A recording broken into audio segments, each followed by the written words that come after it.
Okay भाई, next collar हमारे साथ हैं अक्षय। हेलो। जी भाई। हाँ जी। नमस्कार आप सबको। आदाब। जी। जी, मैं क्वेश्चन करना चाहता हूँ। आप इसको ज़्यादा दिल पे मत लीजिएगा, इसको एक नॉर्मल सी क्वेश्चन समझ कर लेना। तो मेरा एक क्वेश्चन है कि जैसे जो मुझे नहीं पता मोहम्मद प्रॉफिट को क्या बोला जाता है, मैं मोहम्मद बोलूँ तो ठीक ठीक है ना? मोहम्मद साहब कह दीजिए आप, तो जब जो स्टैंडर्ड है। अच्छा मोहम्मद, जी। हाँ जी, जो मोहम्मद साहब थे, हम्म। उन्होंने उन्होंने औरतों को बेचा, औरतों को खरीदा, औरतों के साथ क्या बोलते हैं उसको, हाँ हाँ, हम क्या मतलब संबंध बनाए, जो स्लेव गर्ल्स थे उनके साथ। फिर उन्होंने जो नॉन मुस्लिम्स थे उनको मारे। तो ये एक एक कॉन्सेप्ट है। आपने बताया कि उनको अल्लाह, जो ईश्वर है, अल्लाह है, उसने ये सब करने के लिए बोला। ये कॉन्सेप्ट। दूसरा है बुद्धा। उसने बोला कोई ईश्वर नहीं है, कोई अल्लाह नहीं है, आपको किसी को गुलाम नहीं करना है, आपको किसी औरतों को ऐसे स्लेव गर्ल नहीं करना है, आप जो बुद्धा को नहीं मानता उसको मार दो, ऐसा नहीं करना है, ठीक। अपने हिसाब से जीवन जियो, शांति से जीवन जियो। ठीक है। तो अगर अगर जो अल्लाह मार काट के लिए बोल रहा है, स्लेव गर्ल को लेने के लिए बोल रहा है, बेकार की संबंध बनाने के लिए बोल रहा है, जोर जबरदस्ती का, अगर वो है भी, मैं उसको मानूँ क्यों? क्या इस डर से मान लूँ कि उसको नहीं माना तो वो मुझे जहन्नम में डाल देगा? अरे वो अगर एक अन्याय कर रहा है, तो भी मैं नहीं मानूँगा, जहन्नम में डालना है तो जाऊँगा, ठीक है। वेरी क्या गुड। प्रॉब्लम है? तो बुद्धा है, चलें, जो अच्छी आपका बातें मैंने, कही उसको फॉलो करूँगा। ठीक है, मैंने गौर से आपका सवाल सुना। इसमें कई सारे पहलू हैं। पहला पहलू ये है कि आपने एक इल्जाम लगाया कि मोहम्मद सल्लल्लाहु अलैहि वसल्लम ने औरतों के साथ अलियाज़ बिल्लाह सेक्स किया, सेक्स स्लेव्स को खरीदा फरोख्त किया, गैर मुस्लिमों को मारा, ये सब आपने इल्जाम लगाया। मैं इस इल्जाम का कोई दिफा नहीं करूंगा, आई वोंट डिफेंड इट। अलबत्ता मैं आपसे एक सवाल पूछूंगा। आप किस मुल्क में रहते हैं? इंडिया में रहते हैं, राइट? हाँ जी। इंडिया में रहते हैं, सही है। तो मुझे एक बात बताएं, उसूली तौर पर बात करेंगे, नहीं प्रिंसिपल्स जो हैं अभी, बुद्धिज्म और इस्लाम इसको साइड में रख दें, उसूली तौर पर बात करेंगे। वो ये है कि क्या आप यूज ऑफ वायलेंस, वायलेंस के यूज को 100% इन एन एब्सोल्यूट मैनर गलत समझते हैं? हाँ जी, गलत समझता हूँ। अच्छा, यानी वायलेंस इस्तेमाल हो ही नहीं सकता, वो चाहे जो हो जाए। नहीं मतलब हम्म। एक इम्परफेक्ट सोसाइटी में वायलेंस होता है। अगर एक परफेक्ट सोसाइटी होगा उसमें वायलेंस होगा ही नहीं, वो गलत है। ठीक। मतलब अगर एक वायलेंस हो परफेक्ट, रहा है मतलब इम्परफेक्ट सोसाइटी है। ठीक है, चलें, एक परफेक्ट सोसाइटी है, मसलन आपने एक परफेक्ट सोसाइटी क्रिएट कर ली है। आपके बाहर जो है ना, जो सोसाइटी से बाहर दूसरी सोसाइटी है, वो एक इम्परफेक्ट सोसाइटी है। तो उस इम्परफेक्ट सोसाइटी ने आपकी परफेक्ट सोसाइटी के ऊपर हमला किया, आप क्या करेंगे आप? तो इसलिए तो सब जगह प्रचार करना, सब जगह मतलब फिर नहीं, तो वो वायलेंस। प्रचार जब होगा, अभी तक तो आप उस, देखें, उस स्टेट को, उस परफेक्शन की स्टेट को आप अभी तक अटेन नहीं कर पाए। बुद्धा जी कब थे, कितने साल हो गए उनको गए हुए? 2500 यस। 2500 ईयर्स हो गए। हाँ जी। अच्छा, तो 2500 ईयर्स में, यानी 2500 साल में आपने बहुत कोशिश की कि सारी दुनिया परफेक्ट सोसाइटी हो जाए बुद्धिज्म के रूल के मुताबिक, तो अभी तक तो हुई नहीं। ठीक। आगे बजाय कोई उम्मीद भी नहीं है। उसकी वजह यह है कि जो बुद्धिस्ट हैं वो ऑलरेडी वायलेंट है। मसलन बर्मीज बुद्धिस्ट वायलेंट है, श्रीलंकन बुद्धिस्ट वायलेंट है, जापानीज बुद्धिस्ट वायलेंट है। ठीक है, ये सब वायलेंट है। तो अब आप जैसे दो चार होंगे, अगर आप ये कहते हैं भाई मैं तो नॉन वायलेंट हूं, तो दो चार आप जैसे होंगे नॉन वायलेंट। अब मुझे ये बताएं कि जब बुद्धिस्ट खुद वायलेंट हैं, तो वो जो एक परफेक्शन का स्टेट है जिसको यूटोपिया कहा जाता है, वो अचीव आप कभी नहीं कर पाएंगे। तो इमेजिन करें, आप कोशिश कर रहे हैं, उसमें 1000 साल लग जाए, 2000 साल लग जाए, 25,000 साल लग जाए। इस बीच में हमेशा एक परफेक्ट सोसाइटी जो आपके स्टैंडर्ड के बाद से परफेक्ट होगी, सो कॉल्ड परफेक्ट सोसाइटी, वो और एक नॉन परफेक्ट सोसाइटी दोनों मौजूद रहेंगे साइड बाय साइड। अब उस नॉन परफेक्ट ने परफेक्ट के ऊपर अटैक किया तो परफेक्ट सोसाइटी जो है वो वायलेंट बनेगी नहीं बनेगी? परफेक्ट सोसाइटी खत्म हो जाएगा, वो एग्जिस्ट ही नहीं कर पाएगा। परफेक्ट सोसाइटी खत्म हो जाएगी। हाँ, अच्छा, हो तो जाएगा। अब मुझे बताएं कि क्या आप अपने खत्म हो जाने को बेहतर समझते हैं या अपने डिफेंड करने को बेहतर समझते हैं? अब जैसे जब वो हमला करेगा उस वक्त तो डिफेंड नहीं किया जा सकता ना, डिफेंड करने के लिए उसके पहले से तैयारी करना होगा। अब ठीक है, जब हमला तो करेगा पहले हमारे से पास कुछ तैयारी नहीं है, करना, हम मर मान जाएंगे। लीजिए आपको पता चला कि इम्परफेक्ट सोसाइटी परफेक्ट सोसाइटी पर हमला करने वाली है, ठीक है, वो तैयारी कर रहे हैं, तो अब आप तैयारी करके पहले से ही उस हमले को नाकाम बना दें, हमला करके, ये ज्यादा बेहतर है या इंतजार करें कि पहले हम मरेंगे फिर उसके बाद देखेंगे क्या करना है? हाँ, वो बेटर है, लेकिन उसको संभाल के करना पड़ेगा ताकि वो सोसाइटी डजंट मैटर, इस गलत ना डजंट हो मैटर जाए। कितना संभाल करना पड़ेगा, अटैक करना बेहतर है, इस हाल में अटैक डिफेंड करना करना, बेहतर है ना? डिफेंड करना, हाँ, डिफेंड करना, डिफेंड करना। डिफेंड वो जब हमला आप किसी करेगा भी तो मकसद से करें, आपको पता चल गया कि अगले साल चाइना मसलन हमला करेगा इंडिया के ऊपर और कंफर्म्ड रिपोर्ट है, तो इंडिया को तैयारी करनी चाहिए या नहीं? और मान लीजिए अगर चाइना एक थोड़ा सा कमजोर सी कंट्री हो तो इंडिया को पहले ही जाकर अटैक करके उनकी सारी तैयारी को खत्म कर देना चाहिए, ये ज्यादा बेहतर है ना? ये ये है बेटर, लेकिन इससे अच्छा होगा उनको शांति का मार्ग समझाया जाए, उनको नहीं बताया जाए समझ ये गए ना सब भाई, वो नहीं बेकार समझ है। रहे, बहुत समझा दिया हमने, नहीं समझ रहे, अब क्या करें? वो हम पर अटैक करेंगे, फिर तो लास्ट ऑप्शन हमला ही होगा मेरे को लास्ट तो, ऑप्शन हमला होगा, इसका मतलब violence in its absolute manner बुरा नहीं है, कहीं ना कहीं आपको वायलेंस इख्तियार करना ही पड़ेगा, ठीक? नहीं, मैंने बोला ना इम्परफेक्ट सोसाइटी में वायलेंस भाई होगा, आप तो मतलब परफेक्ट है ना, अगर पूरा वर्ल्ड आप इम्परफेक्ट है। परफेक्ट हैं, आप परफेक्ट होने के बावजूद इम्परफेक्ट सोसाइटी के हमले से बचने के लिए वायलेंस इख्तियार कर रहे हैं, देयरफॉर वायलेंस इज मस्ट। वही तो बोला ना, जो इम्परफेक्ट सोसाइटी अगर वो परफेक्ट बन जाए, तो परफेक्ट सारी नहीं बन सकती ना दुनिया अगर परफेक्ट बन भाई, जाए, सारी दुनिया परफेक्ट नहीं बन सकती, इट्स इम्पॉसिबल। वही तो प्रॉब्लम है ना। तो कमाल है, आप ये नहीं ये कह रहे हैं कि सारी दुनिया को परफेक्ट बनना चाहिए, जो कि इम्पॉसिबल है, और चूंकि सारी दुनिया परफेक्ट नहीं बन सकती तो अब वायलेंस हम अडॉप्ट करेंगे, बात ये हो गई ना, साबित ये हो गया कि वायलेंस को अडॉप्ट करना जरूरी है, चूंकि परफेक्शन पॉसिबल नहीं है, साबित हो गया। हाँ, मतलब उसको कंट्रोल मैनर में करना पड़ेगा, अरे आप मजबूरी है। कितनी कैद लगा लो, control can control, violence is necessary. नहीं, मतलब क्या होता है उसको मतलब कुछ कंट्रोल नहीं, करना होगा। वायलेंस इज नेसेसरी, परफेक्शन नहीं, पॉसिबल नहीं नेसेसरी है, तो होल्ड ऑन, परफेक्शन पॉसिबल नहीं है, इम्परफेक्ट सोसाइटीज हैं, इम्परफेक्ट सोसाइटीज एक दूसरे से लड़ती हैं, हिस्टोरिकली यही हो रहा है, आगे भी यही होगा, ठीक है, तो अब वायलेंस जरूरी हो गया। नहीं, मतलब वायलेंस ही नेसेसरी का मतलब ये नहीं होना चाहिए कि on a drop of A pin violence होगा, ये नहीं होना चाहिए।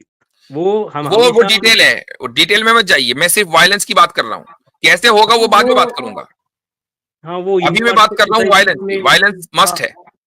हाँ, अगर इम्परफेक्शन है तो रखना पड़ेगा। इम्परफेक्शन है ना, अगर क्या मतलब है, हाँ, फिर तो रखना पड़ेगा थोड़ी ये तो बहुत। रखना पड़ेगा, ठीक है, अब जी वायलेंस हो गया मस्ट, सही है। अच्छा, वायलेंस में क्या होता है भाई? वायलेंस में ये तो नहीं होता कि आपने आंखें दिखा दी बड़ी गौर से, उसको घूरा और आपने कहा भाई वायलेंस हो गया, सामने वाला डर के भाग जाएगा। वायलेंस में आप जाहिर सी बात है कि ताकत यूज करेंगे, सामने वाला मरेगा, टूटेगा, उसकी हड्डी पसली एक होगी, ये सारे काम होंगे कि नहीं होंगे? हाँ, ये सब ठीक, होगा। ठीक, तो अब एक आप परफेक्ट हैं, ठीक है, आपने अपने आप को परफेक्ट समझा हुआ है, सामने वाला इम्परफेक्ट है, और आप ये कह रहे हैं कि यार hold on, listen to me, सामने वाला इम्परफेक्ट और आप ये कह रहे हैं कि यार ये मेरे ऊपर हमला करेगा, या हमला करने की तैयारी कर रहा है, I must teach him a lesson, अगर मैं उसको सबक नहीं सिखाऊंगा तो कल ये हमारे ऊपर हमला कर देगा, हमारी औरतों को कोई रेप करेगा, बच्चों को मारेगा, बूढ़ों को मारेगा, तो इससे पहले ये कि इनको जाकर हमला करके जो नुकसान है पॉसिबल उसको कंट्रोल किया जाए। अब आपने जाके उनके ऊपर हमला कर दिया, अब देखें ये वो इम्परफेक्ट लोग हैं, परफेक्ट लोगों ने इम्परफेक्ट लोगों पर हमला किया और इसको आप जस्टिफाइड समझते हैं, ठीक? इसका मतलब ये नहीं, हुआ आप परफेक्ट नहीं, हो नहीं, ऐसा ही है, आप कह चुके हैं हम नहीं नहीं करने से कोई फायदा नहीं, यू ऑलरेडी हैव एडमिटेड। अब इसको आप परफेक्ट और इम्परफेक्ट की जगह अब आप रिलीजन ले आए, क्योंकि जो भी रिलीजन होगा, जैसे आप बुद्धिस्ट है ना, तो आप अपने आप को परफेक्ट समझ रहे हैं, तो अगर आप अपने आप को परफेक्ट समझते हैं और आपको यह हक है ना, तो एक मुसलमान को भी यह हक है कि अपने आप को परफेक्ट समझे। तो मुस्लिम सोसाइटी अपने आप को परफेक्ट समझती है और है। अब उसने देखा कि नॉन मुस्लिम सोसाइटी है जो इम्परफेक्ट है, वो हमला करेगी, तैयारी कर रही है, और अगर हमने उनको तैयारी करने दी और हम खामोश बैठे रहे, तो कल को ये हमारे शहर के ऊपर यानी मदीने पर ये हमला करेंगे और ये औरतों को रेप करेंगे, बच्चों को कत्ल करेंगे, इसलिए पहले ही जाकर इनके ऊपर हमला करो। और आप इसको जस्टिफाइड कर चुके हैं। एग्जैक्टली यही हुआ रसूलुल्लाह सल्लल्लाहु अलैहि वसल्लम के जमाने में, कि परफेक्ट सोसाइटी ने इनपरफेक्ट सोसाइटी को उनकी हरकतों पर या उनकी हरकतों को कंट्रोल करने के लिए उन पर हमला किया। यही वजह है कि जिन लोगों ने हमला करने का कोई प्लान नहीं बनाया था, इम्परफेक्ट थे लेकिन हमला करने के नहीं सोच रहे थे, वो उनको कोई मसला नहीं था, वो अपने अपने टेंटों में या अपने अपने शहरों गांव में बिजी थे, खेती कर रहे थे, व्हाटएवर। तो मुसलमानों ने उनको कोई बॉदर नहीं किया, मुसलमानों ने उनको कोई टच नहीं किया। आराम से रहो भाई, जब आप हम पे हमला नहीं करोगे आइंदा तो हम भी आप पर हमला नहीं करेंगे। और इसके भी एविडेंसेस मेरे पास हैं, हदीस के अंदर ये सारी बातें लिखी हुई है, मैं अपने घर से नहीं बता रहा हूं। ठीक है, तो ये सूरत हाल है। तो अब मुझे बताएं कि इसमें प्रॉब्लम किधर है? एक परफेक्ट मतलब सोसाइटी को इम्परफेक्ट सोसाइटी पर हमला करना चाहिए। हाँ, तो जब मैं बोल रहा हूँ मैं हमला करूंगा, मैं मतलब स्टेट, ऐसा नहीं मैं एक इंडिविजुअल हाँ, तो अब पर्सन हम जब स्टेट ही की बात हमला कर रहे हैं। रसूलुल्लाह सल्लल्लाहु अलैहि वसल्लम ने पहले एक स्टेट कायम किया जिसको द स्टेट ऑफ मदीना कहा जाता है, और उस स्टेट के तहत हमले हुए हैं जहां भी हुए हैं, या डिफेंस हुआ है। जब तक स्टेट कायम नहीं हुआ था मक्का में, तो कोई हमला नहीं था, कोई जंग नहीं थी, कोई वायलेंस नहीं था। हाँ, और दूसरी बात ये है कि मतलब स्टेट को पहले कोशिश कर मतलब सारी कोशिश कोशिशें करना होती थी भाई, ये आपने आपको मालूम नहीं है ना, स्टेट पहले कोशिश करता था। इसीलिए हदीस में स्टेप बाय स्टेप है, वॉर के जहां इंस्ट्रक्शंस हैं स्टेट के लिए, वहां ये है कि आप कैसे शुरू करेंगे। अगर हमला होगा तो कैसे होगा कि पहले आप अपना बंदा भेजेंगे, वहां बात होगी कि हमारी ये डिमांड्स हैं, आप इसको कबूल कर लें, पीस ट्रीटी की कोशिश होगी, पीस ट्रीटी नहीं होगी तो ठीक है चलो भाई सब्जुगेशन विया टैक्स, यानी टैक्स आप दे दें, नहीं होगा वो, तब जाकर वो अपनी अगर हरकतों पर अड़े हुए हैं तो जाकर हमला होगा। ये सारा पूरा प्रोसीजर लिखा हुआ है, ऐसे नहीं कि एकदम हमला हो जाता है। नहीं मतलब कोई हमला करना चाहता है, वो क्यों करना चाहता है, उसका डिमांड क्या है? अच्छा ठीक है, मैं अगर थोड़ा सा जमीन छोड़ दूं तो हमला मैं बंद क्यों हो छोड़ दूं? सकता मैं है। छोड़ी जमीन? मैं तो परफेक्ट हूं भाई। मैं थोड़ा यानी जमीन मुझसे मैं परफेक्ट हूं, तो एक इम्परफेक्ट सोसाइटी परफेक्ट सोसाइटी से ये डिमांड कर रही है कि आप थोड़ी सी परफेक्शन छोड़ दें, क्या मसला है? तो क्यों छोड़े भाई हम अपनी नहीं परफेक्शन? मतलब ताकि हमला ना हो, हिंसा ना हो, तो और अगर हम अपनी उनको परफेक्शन छोड़ देंगे तो हम भी इम्परफेक्ट बन जाएंगे। हम तो परफेक्ट है ना, हम ऐसे अपनी परफेक्शन नहीं नहीं छोड़ मतलब सकते। उनको उनको मैसेजेस भेज के उनके सोसाइटी को और तो यानी अहिंसा बनाने की। आप ये कह रहे हैं कि एक परफेक्ट सोसाइटी को इम्परफेक्ट सोसाइटी, एक परफेक्ट सोसाइटी के लिए इम्परफेक्ट सोसाइटी को सबक सिखाने का मकसद से अपनी परफेक्शन थोड़ी सी कम कर देनी चाहिए। Is that your solution? नहीं ये नहीं बता रहा ये हूँ। बोल रहे हैं? क्योंकि मैं बोल रहा क्योंकि हूँ और इम्परफेक्ट सोसाइटी परफेक्ट सोसाइटी पर हमला इसलिए करती है कि वो परफेक्ट है। अब अगर आप उस हमले को पीसफुली आपके सोल्यूशन के मुताबिक रोकना चाहें, तो फिर उस परफेक्शन के अंदर कमी लानी पड़ेगी। वो पॉसिबल नहीं है, क्योंकि जैसे ही कमी आएगी वो परफेक्ट इम्परफेक्ट बन जाएंगे। उनको इम्परफेक्ट नहीं होना चाहिए। नहीं मैं ये बता रहा हूँ, जो इम्परफेक्ट सोसाइटी है उनको पहले अहिंसा की पाठ पढ़ाना पड़ेगा, उनको बताना वो पढ़ा पड़ेगा दिया भाई, हिंसा। 13 साल पढ़ाया ना, नहीं समझे, अब क्या करें? फिर बताना पड़ेगा तुम क्यों बता दिया, हमला करना चाहते वो हो। भी बता दिया, आप क्या करें? फिर बोलेंगे ठीक मुझे है इम्परफेक्ट, लगता है वो अभी इम्परफेक्ट है ना भाई, वो इम्परफेक्ट नहीं समझ रहा है। अगर वो परफेक्ट होता तो समझता। इम्परफेक्ट होने की वजह से ना वो अमन का सबक समझ रहा है, ना वो वजह समझ रहा है कि क्यों हमले करने चाहिए, कुछ नहीं। वो अनसिविलाइज्ड है, वो जानवर है, क्या करेंगे? फिर बताना चाहिए आपका श्रेष्ठ जो सोल्जर है, हमारा श्रेष्ठ सोल्जर, दोनों में फाइट होगा, हाँ, तो वही जो बताया। जीतेगा वही जीतेगा। हाँ बिल्कुल ऐसा ही एक हुआ। सोल्जर, ऐसा नहीं हजरत लगता है अच्छे से आपने खुद नहीं पढ़ा नहीं है, बगैर पढ़े आ गए। ये पढ़े नहीं, ये सुने हैं। कहां पर सुने हैं? ये मुर्तद के चैनल, एक्स मुस्लिमों के चैनल के ऊपर ये सुनकर आ गए। ऐसा ही है ना अक्षय? हाँ वैसे ही है। मैं वैसा ही है, वैसा ही है भाई, वैसा ही वही है। अच्छी बात है, ऑनेस्टली बोला जवाब। हाँ, गुड। ऐसा ही है।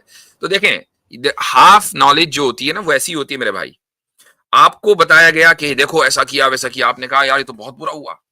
लेकिन जब आप हमारे चैनल पर आए और आपने वो बातें उगली जो आपने सुनी थी, हमारे सामने आके उंडेली, और हमने जो है उसको रैशनली बुनियादों के ऊपर स्क्रूटनाइज किया, तो सारी इमारत ढह गई।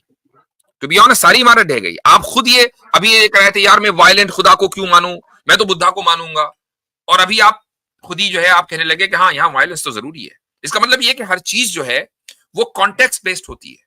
ये जो मैंने पूरी आपके साथ गुफ्तगू की है ना, ये सिर्फ आपको समझाने के लिए कि हर चीज कॉन्टेक्स्ट बेस्ड होती है। कोई भी स्टेटमेंट ब्लैंकेट स्टेटमेंट को एक्सेप्ट नहीं करना चाहिए, उसके पीछे जो कॉन्टेक्स्ट है ना हमेशा वो समझना चाहिए, वरना हर चीज बुरी है। वरना फिर बुद्धा जी भी बुरे हैं, उनकी 10 चीजों के ऊपर आप जो है ऑब्जेक्शन उठा सकते हैं। ब्लैंकेट स्टेटमेंट जो है वो हमेशा मिसलीडिंग होगा, आप देखेंगे उसको कॉन्टेक्स्ट के हिसाब से। और आप जो एक्स मुस्लिमों के, सो कॉल्ड एक्स मुस्लिमों के, मुर्तदों के चैनल पर जाते हैं, अपोस्टेट्स के, तो वहां पर आपको blanket statements out of context सुनाए जाते हैं। ये बताया जाता है कि देखो ये जो मुसलमान है ना ये ऐसे हैं वैसे हैं, तो इनका जो बाइकआउट हो रहा है बिल्कुल ठीक हो रहा है। आप लोग उन बातों में आ जाते हैं और फिर आप ये कहते हैं कि हाँ भाई ये मुसलमान सारे गलत हैं, तो मैं तो इनकी दुकान पे जाऊंगा नहीं, मैं तो इनका बाइकआउट करूंगा, मैं इनके रेस्टोरेंट में नहीं जाऊंगा, ये फला फला है ना। ये सारी चीजें जो हैं ये बाकायदा एक कम्युनिटी के खिलाफ आप लोगों को तैयार किया जाता है और आपको वायलेंट बनाया जाता है। देखें एक बात याद रखिएगा अक्षय साहब, वायलेंस सिर्फ ये नहीं होता कि आप किसी की गर्दन उड़ा दें और किसी का हाथ काट दें, किसी को गोली मार दें। वायलेंस सिर्फ ये नहीं होता, आज के दौर में बहुत सारी वायलेंस की सूरतें, मसलन साइबर वायलेंस है, इसी तरीके से फाइनेंशियल वायलेंस है। ये जो इस वक्त हो रहा है ना, आपके जहनों को कंटेमिनेट कर दिया इन लोगों ने, और आप ये समझने लगे कि मुसलमान बुरे होते हैं, मुसलमान ऐसे होते हैं वैसे होते हैं, लिहाजा हम उनके साथ कोई मामला नहीं करेंगे, कोई डीलिंग नहीं करेंगे। तो आप फाइनेंशियल वायलेंस कर रहे हैं ऑलरेडी, आप वायलेंस में हैं, आप वायलेंट हैं, याद रखिएगा। वायलेंस का मतलब सिर्फ किसी को गोली मार देना नहीं है, किसी का बॉयकॉट करके उसका लुकमा छीन लेना, ये भी वायलेंस है। हाँ जी, सही है, सही है। सही बात। ठीक आपसे है, बात करके अच्छा लगा, आपके बात चलें। करके अच्छा। सिर्फ एक बात बोल दीजिएगा, वायलेंस इंडिविजुअल में नहीं हो, क्योंकि बहुत लोग हमारी बातें सुननेगा, वो शायद इंडिविजुअल बेसिस में मान लेगा। तो आप लास्ट में एक बार बोल दीजिए, वायलेंस इंडिविजुअल बेसिस में नहीं, स्टेट का होना चाहिए। कोई इंडिविजुअल इंसान, अगर आप मेरी स्ट्रीम रेगुलर देखते हैं तो हम इंडिविजुअल वायलेंस के हमेशा खिलाफ और उसको कंडेम करते हैं। वायलेंस स्टेट करता है और स्टेट को हक है, और वो स्ट्रेटेजी पॉलिसीज की बुनियाद पर करता है। हाँ जी, ठीक है, धन्यवाद, आपसे बात ठीक है, करके अच्छा, चलें, ठीक है। शुक्रिया।